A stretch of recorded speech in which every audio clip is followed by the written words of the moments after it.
Вы смотрите итоговый выпуск новостей. На самых заметных событиях вторника, 12 октября, вы узнаете из материалов наших корреспондентов. В студии Иван Лазаренко. Здравствуйте. Коротко о главных темах. Бюджет республики на ближайшие 3 года. Каким станет главный финансовый документ предстоящих лет? На что в проекте сделан упор и какие задачи учтены при его формировании? Осторожно, гололед. Автомобилистам рекомендуют соблюдать осторожность и бдительность на дорогах. Эпидобстановка по-прежнему напряженная. Классы с большим количеством детей в школах республики намерены временно расформировать в связи с эпидситуацией. Дополнительные средства из федерального бюджета направят на субсидирование перелетов для жителей Дальнего Востока. Билеты должны появиться в продаже уже на следующей неделе. Нерюнгринский лицей вошел в 20-ку лучших технических школ Дальневосточного федерального округа.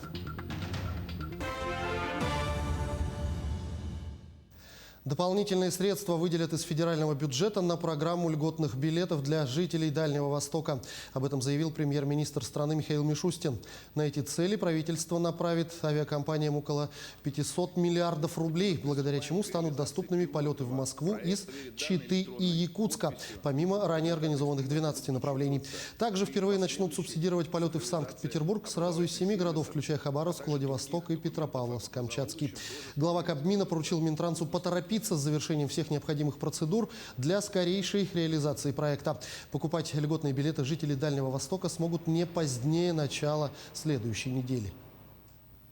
В течение года приобрести билеты по низким тарифам смогли уже 500 000 человек. И новый транш позволит сэкономить на авиаперевозках еще 50 000 наших граждан.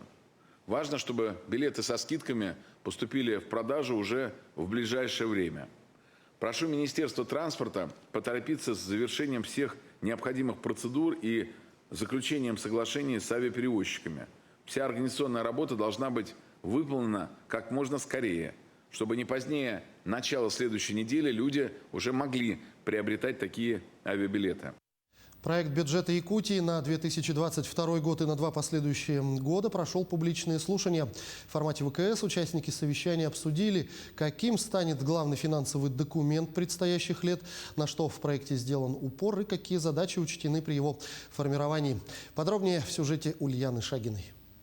Доходная часть бюджета республики только в 2022 году составила более 230 миллиардов рублей. Образовавшийся дефицит бюджета, как отметили эксперты, в размере более 800 миллионов рублей сохранен на прежнем уровне и не будет увеличен, что является неплохим показателем эффективности применяемых финансовых подходов. Достаточно серьезный объем у нас сохраняется по инвестиционной программе. Конечно, центральным мероприятием является продолжение политики переселения граждан из аварийного жилищного фонда. Национальные проекты выходят на новый уровень. В следующем году у нас объем даже выше, чем в 2021 году.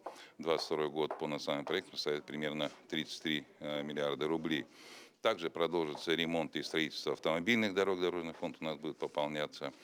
Кроме стратегических задач, перед отраслью будут стоять и вполне практические. Это касается строительства объектов здравоохранения, спорта и социального обеспечения и образования. До 2024 года планируется ввод 48 школ и 22 детских садов в республике. Естественно, образование – это у нас приоритетное направление, и оно будет профинансировано на 100%. Это было и в 2020 году у нас проблемы были, там, но все равно образование мы вытянули на 100%. Поэтому этот вопрос достиг положительного решения, скажем, да.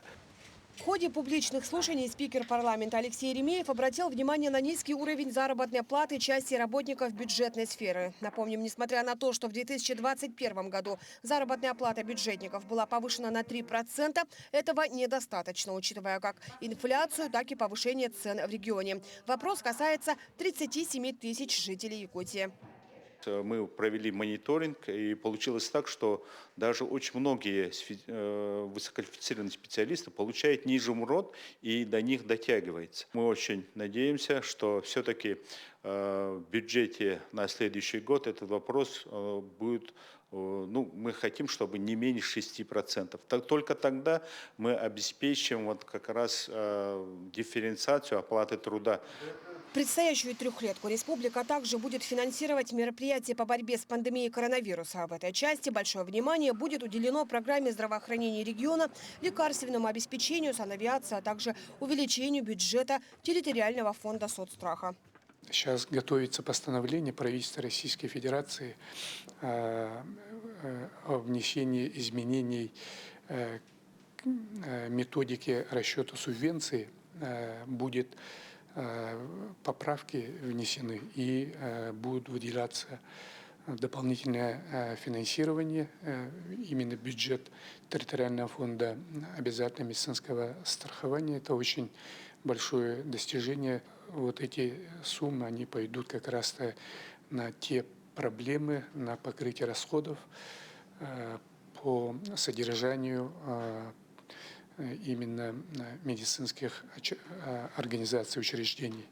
Главный финансовый документ еще не принят и пройдет целый ряд обсуждений на разных уровнях. В окончательном чтении его примут в конце этого года. Ульяна Шагина, Григорий Николаев, Якутск.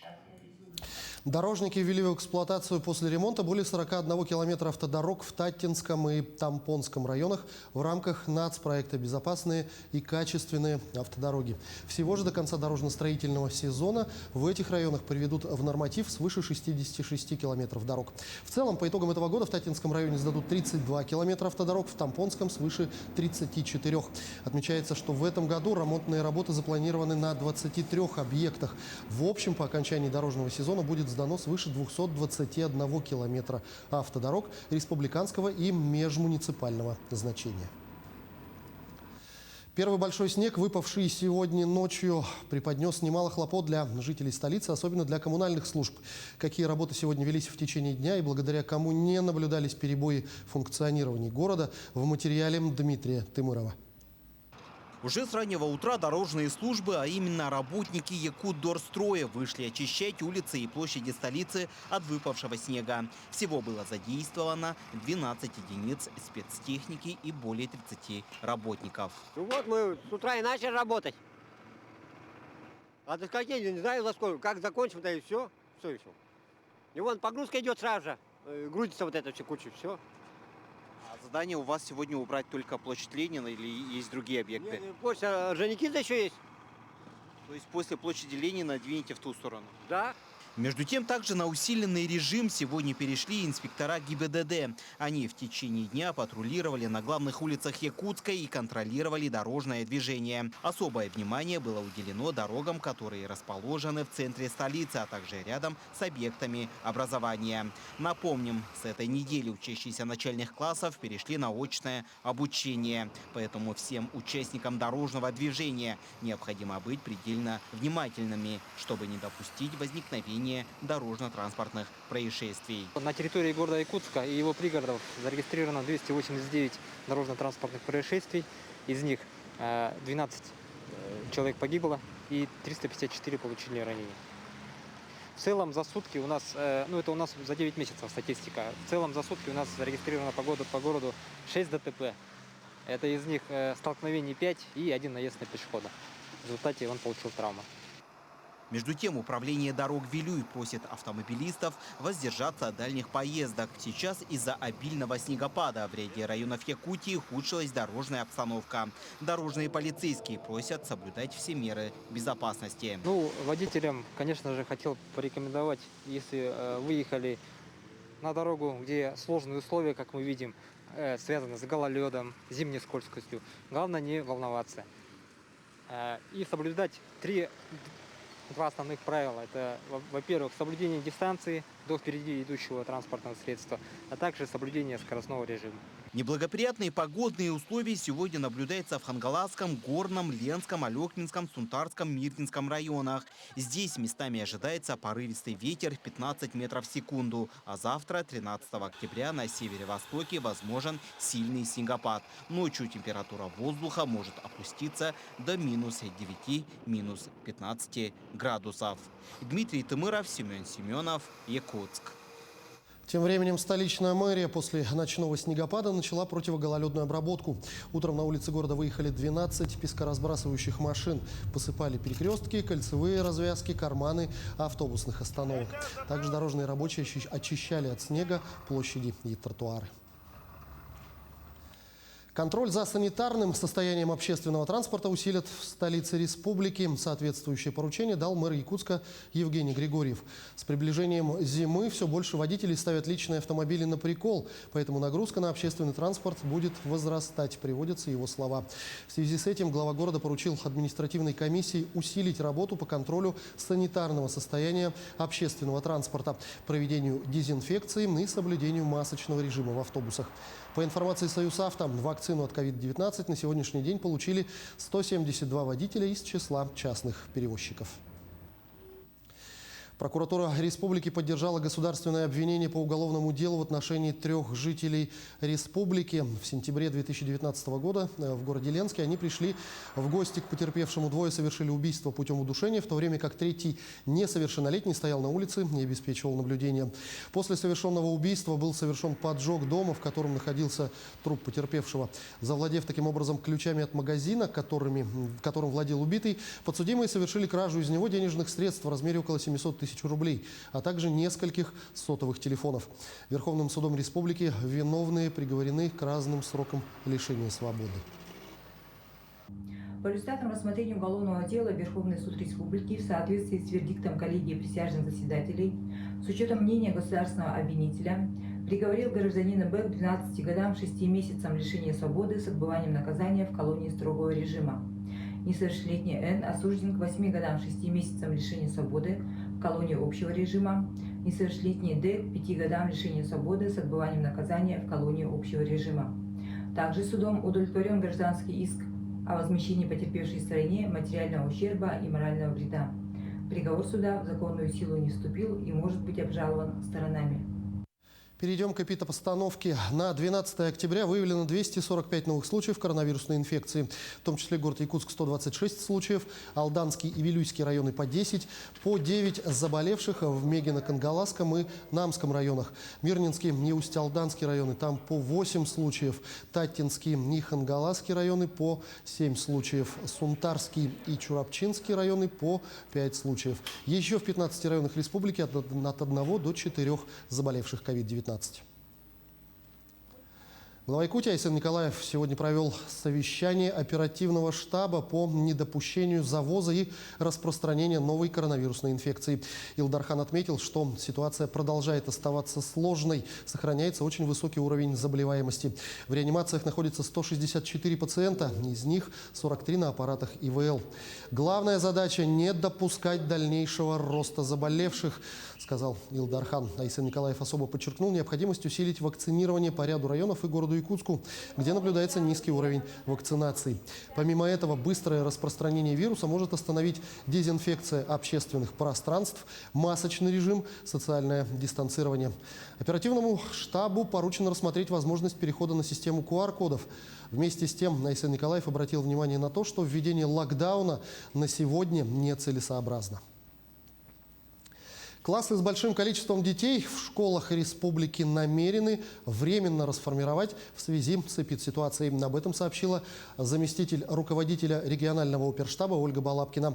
Она напомнила, что в условиях распространения коронавируса Роспотребнадзор рекомендует сократить классы, чтобы была возможность соблюдать социальное дистанцирование в школах.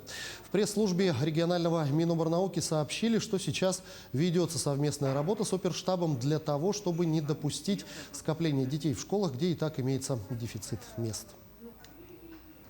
Власти Ленского района республики рассматривают возможность введения карантина в образовательных учреждениях из-за распространения инфекционных заболеваний, в том числе коронавируса. На заседании оперштаба подчеркнули, что масочный режим местными жителями не соблюдается, а коронавирус продолжает распространяться. В связи с этим запланировано расширенное заседание с участием предпринимателей Ленска.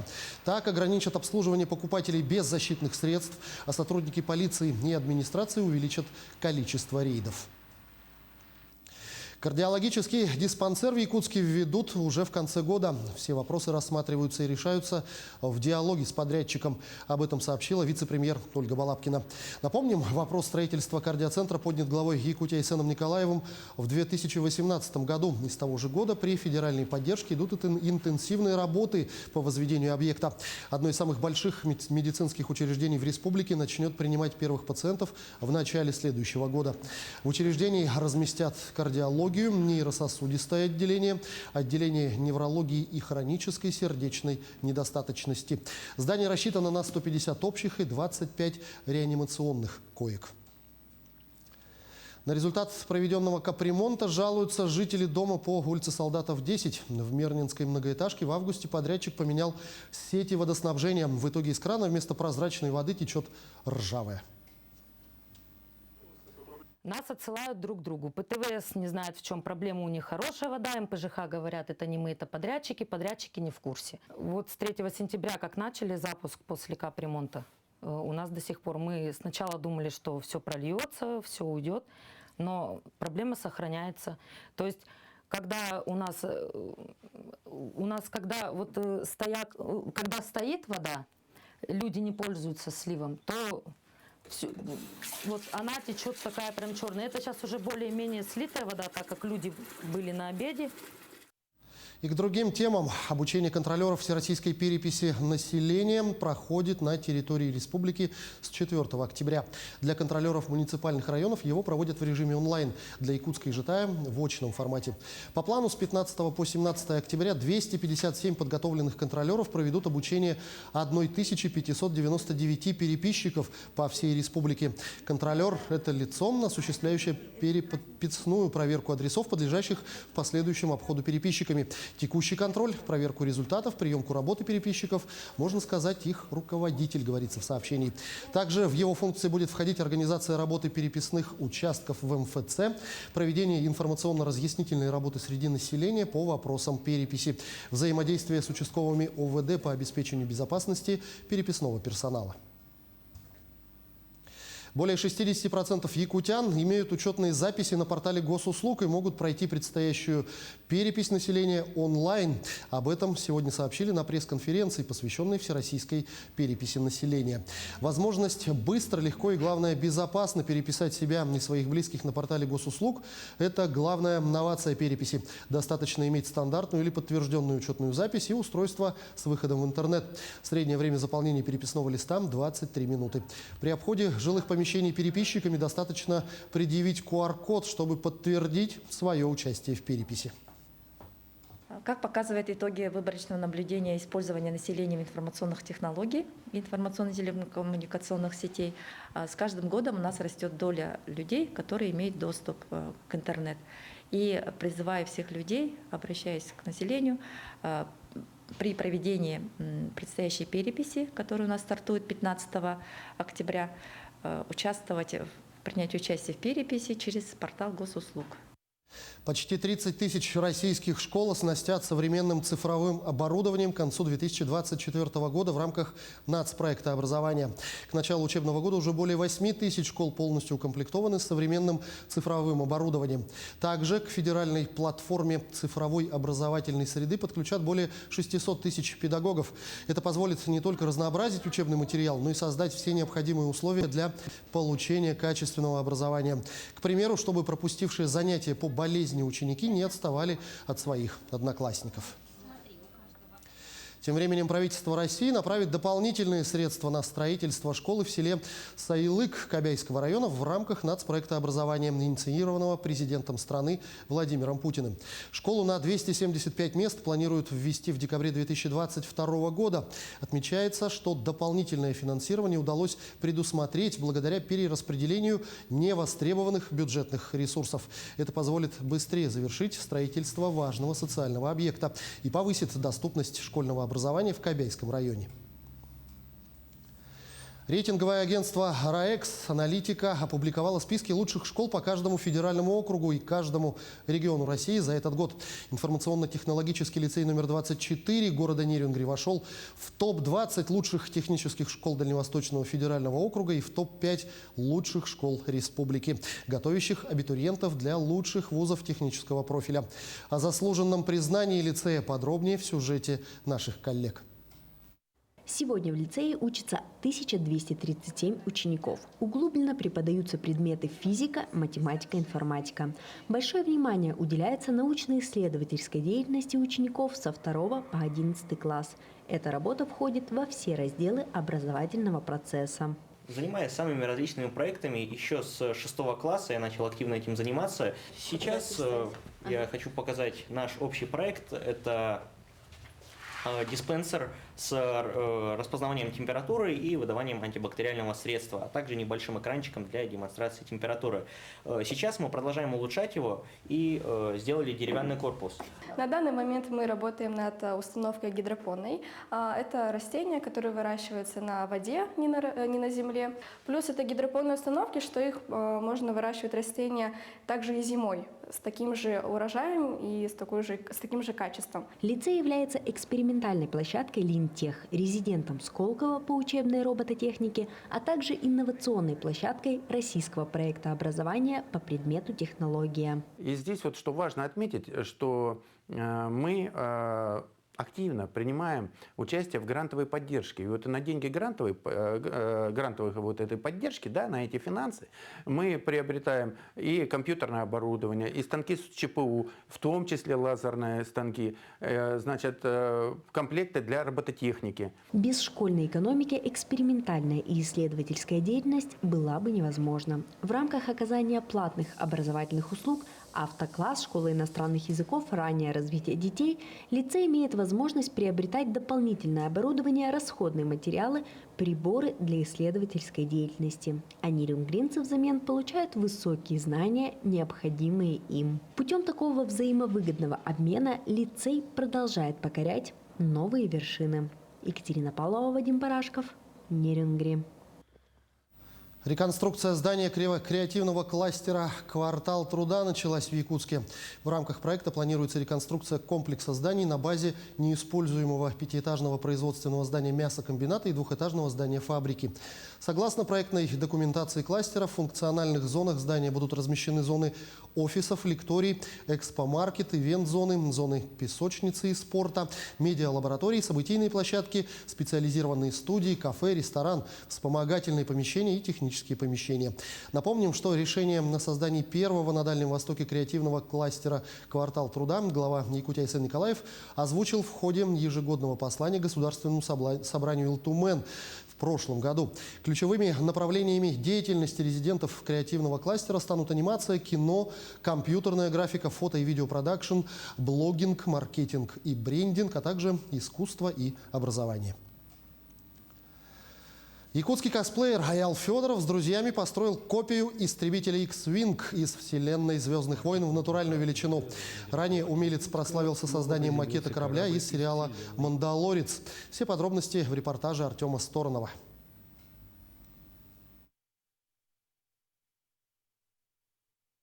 В парке отдыха Урдел, недалеко от Якутска, снова приземлился корабль из вселенной «Звездных войн». На этот раз здесь появился истребитель X-Wing, при помощи которого Люк Скайуокер уничтожил Звезду Смерти в фильме 1997 года, эпизод 4 «Новая надежда». Где-то 3 месяца делали спокойно летом. Построили, снимали для YouTube-канала видео, как делали корабль от А до Я. Где-то ушло, вот если точно сказать, с арендой, 400 где-то ушло. Автор и идейный вдохновитель проекта, якутский блогер и косплеер Аял Федоров, прославился в марте этого года, когда вместе с друзьями-энтузиастами построил копию звездолета Razor Crest из сериала «Мандалорец». Корабль также появился в парке Урдел, однако простоял недолго. Конструкцию разрушил сильный ветер. Конечно, это здорово, то, что люди будут приходить и смотреть этот корабль, потому что все они видели только на телефоне или на экране там в кинотеатре, да? И увидеть это в реальности, это вообще круто будет посмотреть. И такое мы дадим им возможность. По словам косплеера, сейчас его команда работает над созданием роботов R2-D2 и C-3PO из той же вселенной. А в планах на будущее создать копию корабля «Тысячелетний сокол», которым управляли Хан Соло и Чубакка. Правда, для осуществления этого проекта еще предстоит найти спонсоров. Что ж, именно таким наши корреспонденты увидели уходящий день. Мы продолжим следить за развитием событий. Всего вам доброго и до встречи в эфире.